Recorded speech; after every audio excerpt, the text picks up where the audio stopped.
The morning sun cast long shadows across Eden 7's purple-tinted grasslands as Staff Sergeant Mike Thompson lifted his binoculars. Something wasn't right. Through the powerful lenses, he studied the strange formations that had appeared overnight near the colony's eastern border. They looked like giant anthills made of black crystal, but they hadn't been there during yesterday's patrol. "Base, this is Recon Team Alpha." Thompson spoke into his radio, keeping his voice steady despite the unease growing in his gut. "We've got unknown structures at Grid Point Echo 7. Request immediate scan."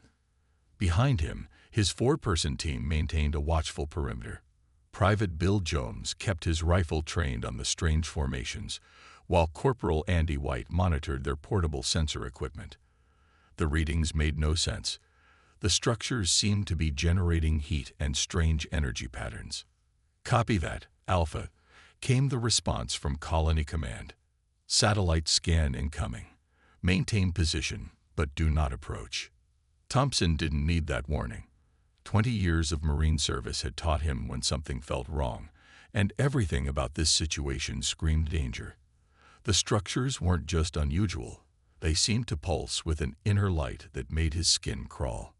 The wait for the scan results felt like hours, though his chronometer showed only 10 minutes had passed. The silence was broken by the sudden chirping of their sensor array. White's face went pale as he studied the readings. "Sarge, you need to see this," White whispered, his hands shaking slightly as he adjusted the display. "We're picking up movement. Lots of movement. Below ground." Thompson moved to look at the sensor screen, and his blood ran cold. The underground scanning system showed a massive network of tunnels spreading out from the base of each structure. And they were full of movement, thousands of separate heat signatures, all moving with purpose. "Base, we have multiple subterranean contacts," Thompson reported, already backing his team away from the area. "Repeat, massive underground activity detected. These things go deep, and they're spreading toward the colony." The response from command was immediate and terse. "Fall back immediately. All units, this is not a drill. Colony-wide evacuation order is now in effect." But it was already too late. The ground between Thompson's team and the colony erupted. Black shapes burst from the earth like living missiles, their chitinous bodies gleaming in the morning sun. They were like nothing Thompson had ever seen. Part insect, part nightmare, with too many legs and razor-sharp mandibles. "Contact," Jones shouted, opening fire with his rifle. The plasma bolts struck the nearest creature, burning holes in its armor. But it kept coming. More of them poured from the ground, their high-pitched screaming filling the air. "Fall back. Covering fire," Thompson ordered, his own weapon joining the chorus. The Marines moved with practiced precision, two firing while two moved, then switching. But for every creature they killed, 3 more took its place. Their retreat was cut short as more of the creatures burst from the ground behind them. Thompson's team found themselves surrounded, fighting back-to-back in a tight circle. The aliens moved with frightening intelligence, testing their defenses, looking for weaknesses. "Base, we are cut off," Thompson shouted into his radio as he reloaded.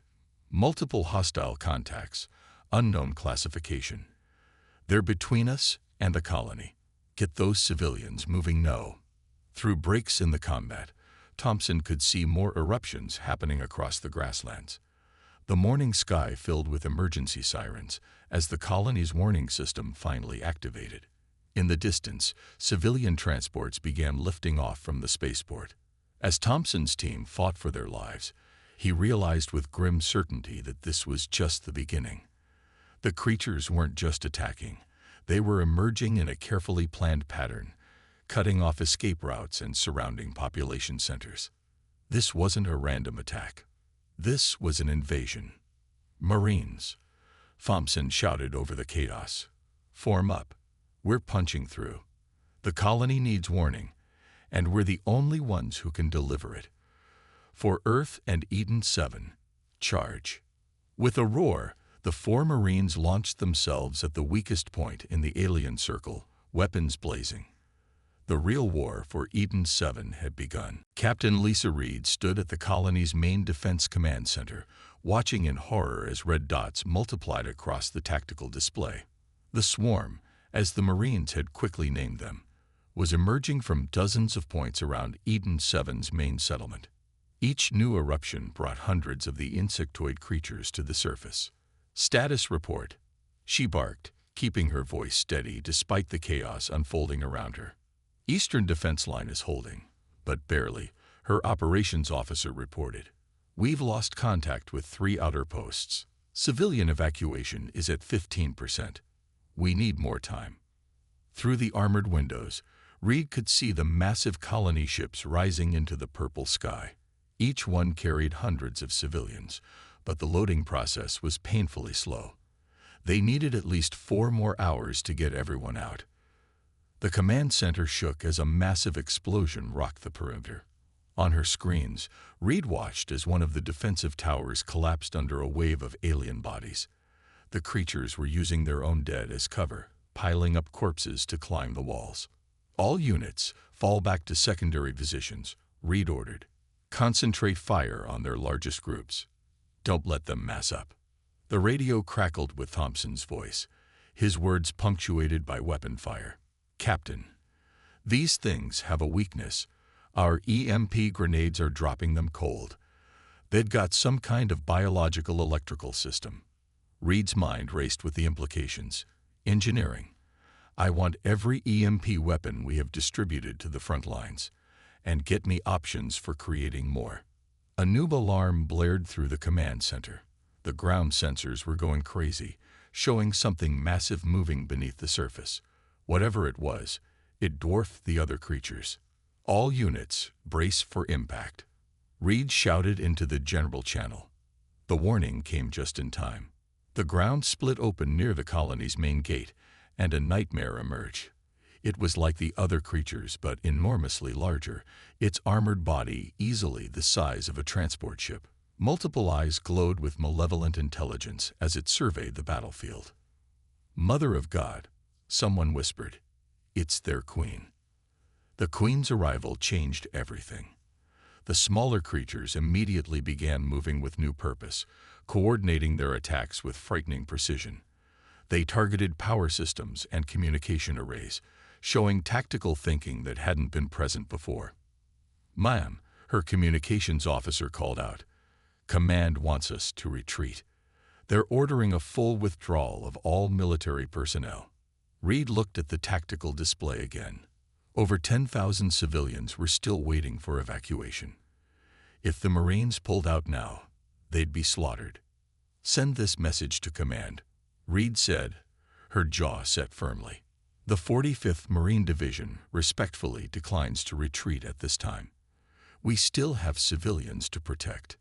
She switched to the general channel. "Marines, this is Captain Reed. I won't lie, we're in for one hell of a fight. But there are families counting on us, children who need time to escape. We are the line between humanity and extinction. We will hold this ground." The response was immediate. Across all channels, Marines acknowledged with fierce determination. They had all sworn an oath to protect humanity, and they meant to keep it. "Thompson," Reed called out, "get your team to engineering. Work with them on modifying our weapons with EMP tech. Everyone else, defensive positions. We're going to show these bugs why you don't mess with human Marines." The queen screeched, a sound that shook the very air. More swarm creatures poured from the ground, an endless tide of chitin and claws. But the Marines stood firm, their weapons finding targets with practiced efficiency. Every second they held was another civilian saved, another transport loaded, another family given a chance at survival. As Reed coordinated the defense, she knew many of them wouldn't survive the day. But that didn't matter. What mattered was the mission. What mattered was holding the line. The Marines would not retreat. Not today. Not ever. The colony's main wall crumbled under the relentless assault. Massive pieces of concrete and steel crashed down as the swarm broke through. Thompson wiped sweat from his eyes as he fired another burst from his modified rifle. The new EMP rounds worked well, sending blue electrical sparks through the alien bodies and dropping them instantly. "We can't hold here," Jones shouted over the sound of combat. "They're coming through too fast." Thompson knew he was right. The Queen had somehow adapted to their tactics, sending waves of smaller creatures to absorb their fire while larger ones broke through their defenses. But retreat wasn't an option. Behind them, thousands of civilians still waited at the spaceport. "Engineering team reports ready." White's voice crackled over the radio. "They've rigged the colony's backup generators. They can create a massive EMP pulse, but it'll fry most of our equipment too." In the command center, Captain Reed studied the tactical display.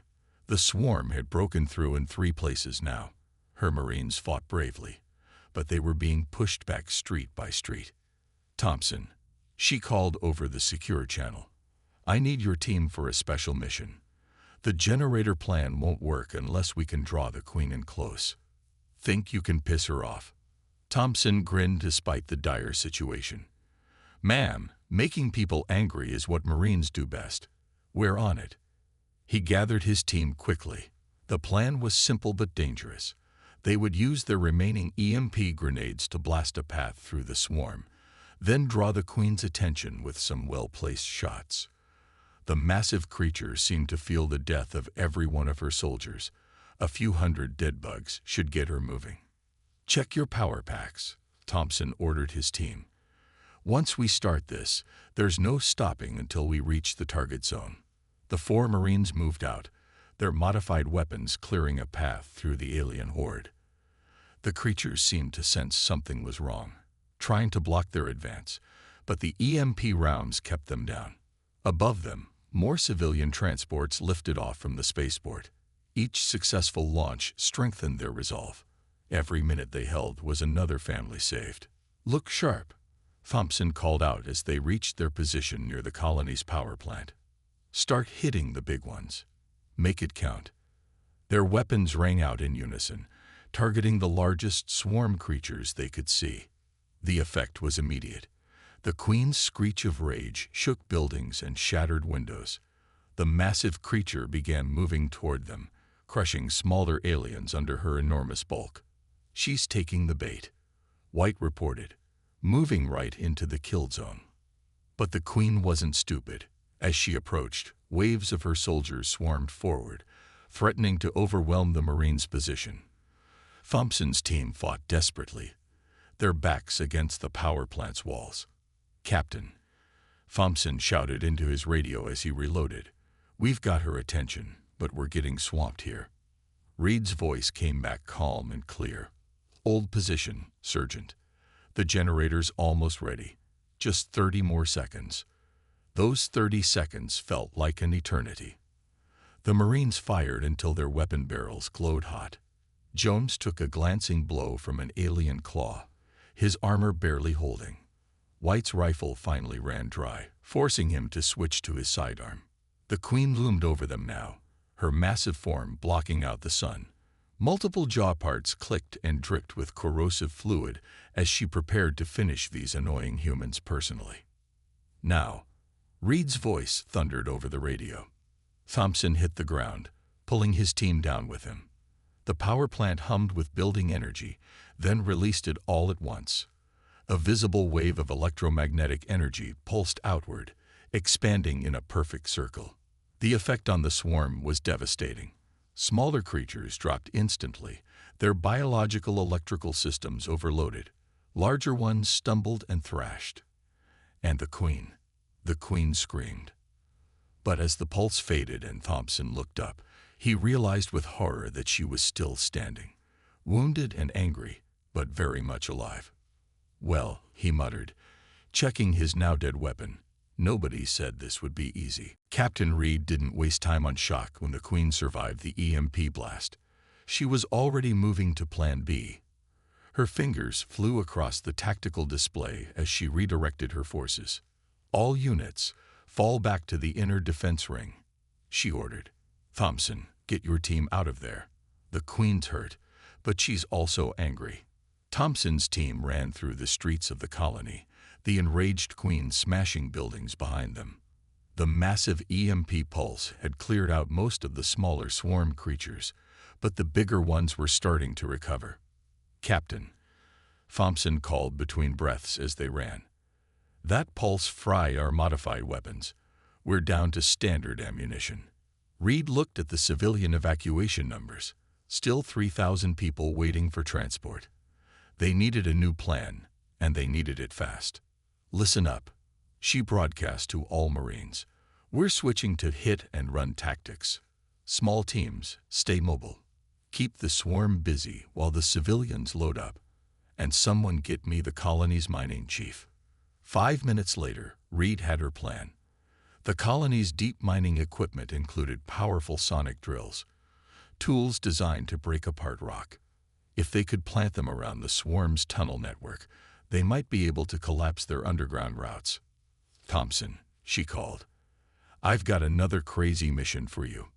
"Just another day at the office, Mom," he replied, his team already moving to the supply depot for fresh ammunition. The plan was dangerous but simple. While other Marine teams kept the Queen distracted with attacks from different directions, Thompson's team would place sonic drilling charges at key points around the main hive entrance. "The mining chief says these things pack quite a punch," Reed explained as Thompson's team loaded up with the devices. "Plant them deep, set the timers, and get out fast." The Marines moved out under the cover of smoke grenades. The Queen was still rampaging through the colony's eastern sector, drawn there by deliberate attacks from other teams. It gave Thompson's group the opening they needed. But the swarm wasn't done yet. As they approached the first drilling point, new creatures emerged from the tunnels. These were different, bigger than the regular soldiers but smaller than the Queen. Their armor was thicker, and they moved with frightening intelligence. "Elite guards," White muttered as they took cover. "The Queen's personal warriors." The fighting was intense. The elite swarm warriors were tough enough to take multiple hits from standard weapons. They coordinated their attacks, trying to flank the Marines' position. "Keep them busy," Thompson ordered as he started planting the first sonic charge. "We only need 5 minutes." Jones took a hit, acid from one of the creatures eating through his armor. But he kept firing, his determination unwavering. White and another Marine named Miller provided covering fire as Thompson moved from point to point, planting the charges. 4 charges set, Thompson reported. 1 more to go. That's when the Queen sensed what they were doing. Her roar shook the ground as she turned back toward them, moving with terrifying speed for something so large. "Time's up." Reed's voice crackled over the radio. "Get out of there. That's an order." But Thompson could see the last drilling point just ahead. Without all 5 charges, the plan might fail. He made his decision. "Team, fall back to extraction," he ordered. "I'll finish this." "Like hell," Jones said, limping up beside him despite his injury. Marines stick together. The whole team stood firm as the Queen approached. They provided covering fire while Thompson planted the final charge, elite warriors falling under their combined fire. "Done," Thompson shouted. "Now we run." They sprinted through the streets as the Queen chased them, her massive form demolishing everything in her path. The timers on the sonic charges ticked down. Behind them, the first explosion went off. Then the second. The ground began to shake as the drilling charges did their work, sending powerful sonic waves through the tunnel network. The Queen screamed as her underground empire began to collapse, taking hundreds of her soldiers with it.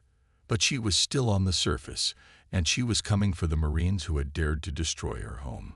Thompson looked at his team as they ran. They were battered, tired, and running low on ammunition, but none of them showed any sign of giving up. The real fight was just beginning. The colony's science labs were a mess of broken glass and scattered equipment, but the discovery made there changed everything.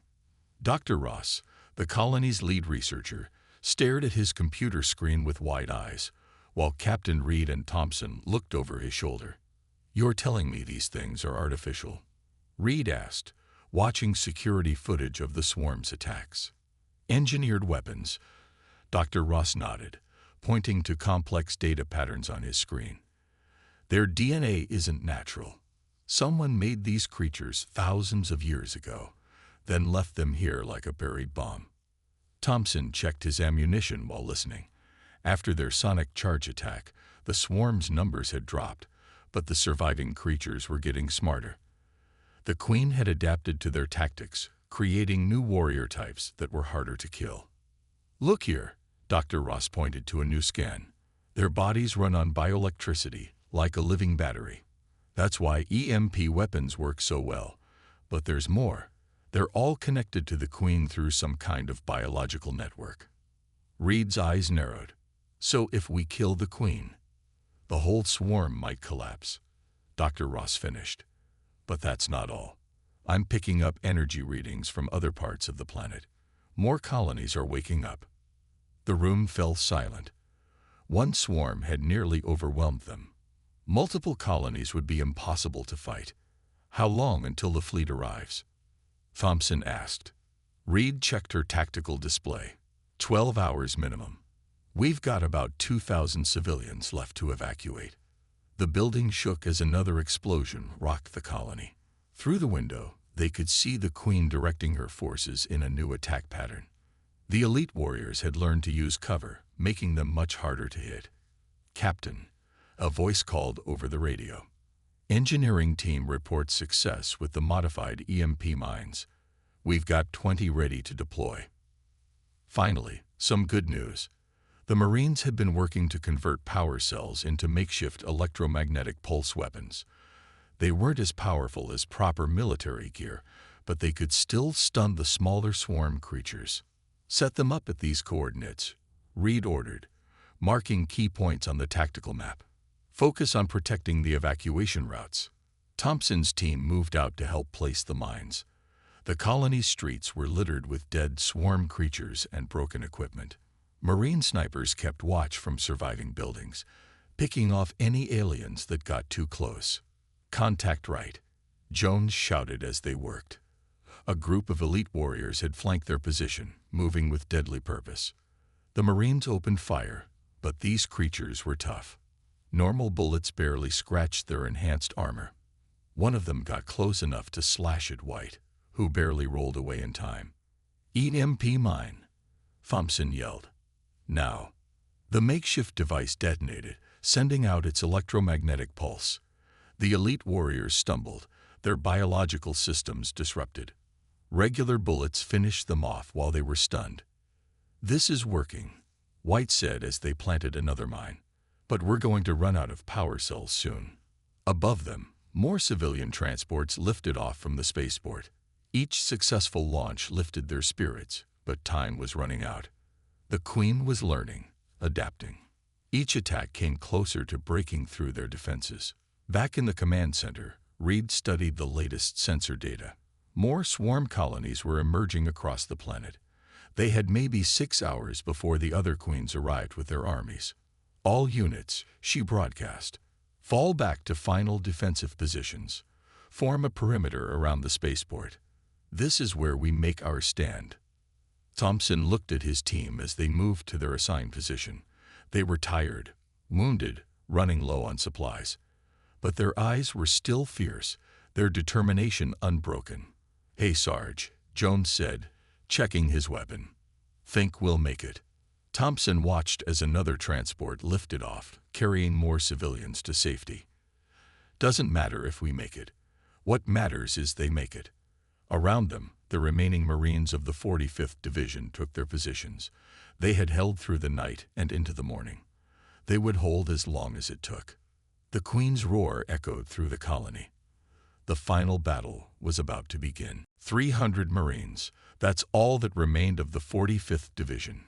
Captain Reed looked at the faces of her remaining soldiers as they formed their final defensive line around the spaceport. Tired, dirty, some wounded, but none broken. "Last transport arrives in 30 minutes, the control tower reported. 1,000 civilians still waiting for evacuation. The Queen had gathered her forces for one final assault.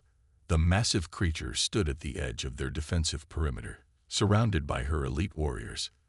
The morning sun cast long shadows across the battlefield, littered with dead swarm creatures and broken equipment. All units, check in, Reed ordered, walking the line. Their position formed a half-circle around the spaceport's main entrance. Each Marine knew their role. Each position had been carefully chosen. Thompson team, ready. The staff surgeon's voice was steady despite everything they'd been through. His squad had taken position behind a makeshift barricade of vehicles and debris. "We've got movement," White called out. Through their scopes, they could see the swarm forces starting to advance. The Queen had learned from her previous attacks. Her warriors moved in complex patterns, using ruins for cover. "Hold your fire," Reed commanded. "Let them get closer. Make every shot count." They had gathered all their remaining EMP mines and ammunition in this final position. Everything they had left would go into this last stand. The first wave hit their lines like a living tsunami. The elite warriors led the charge, their thick armor shrugging off normal bullets. Behind them came swarms of smaller creatures, climbing over each other in their rush to reach the Marines. "Now," Reed shouted, "light them up." The Marines opened fire in unison. The carefully placed EMP mines detonated in sequence, creating corridors of death. Hundreds of swarm creatures fell, their biological electrical systems overloaded. But more kept coming. "Left flank," Thompson yelled as a group of elite warriors broke through. His team shifted fire, stopping the breach, but their ammunition was running dangerously low. The Queen watched from behind her army, directing the assault with terrifying intelligence. Each time the Marines adapted, she changed tactics. Each weak point was probed, each defender tested. "Captain," the control tower called. "The transport's early. 10 minutes out." Reed gritted her teeth. 10 minutes. They had to hold for 10 more minutes. A massive explosion rocked their right flank. A group of warrior-caste aliens had rolled one of the colony's fuel tanks into position and detonated it.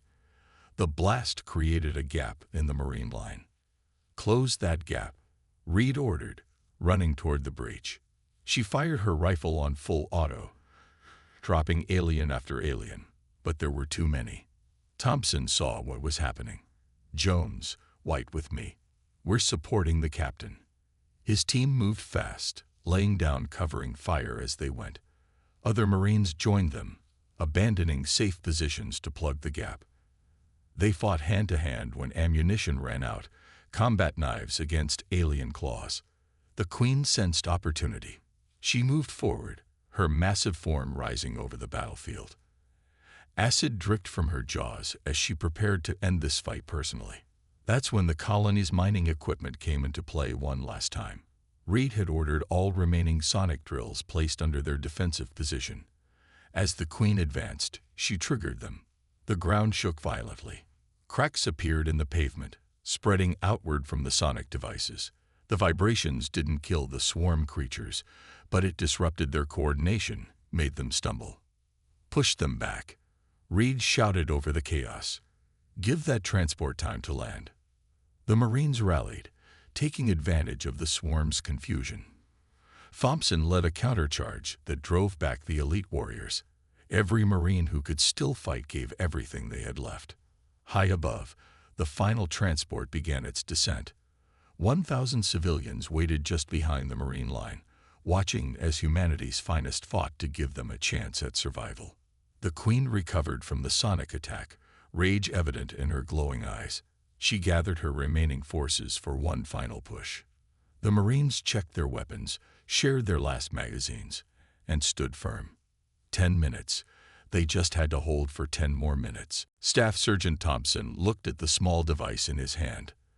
The tactical nuclear warhead was barely larger than a football, pulled from the colony's emergency defense vault. One last option for one final mission. "The plan is simple," Captain Reed explained to the assembled Marines. "Thompson's team will push through to the Queen while we cover the transport evacuation. If we can take her out, the whole swarm might collapse." The massive transport ship descended toward the landing pad, its engines roaring. Around it, the remaining Marines fought desperately to hold back the endless waves of swarm creatures. "It's a one-way trip," Thompson told his team. "I'll understand if—" "Save it, Sarge," Jones interrupted, checking his weapon. "We're Marines.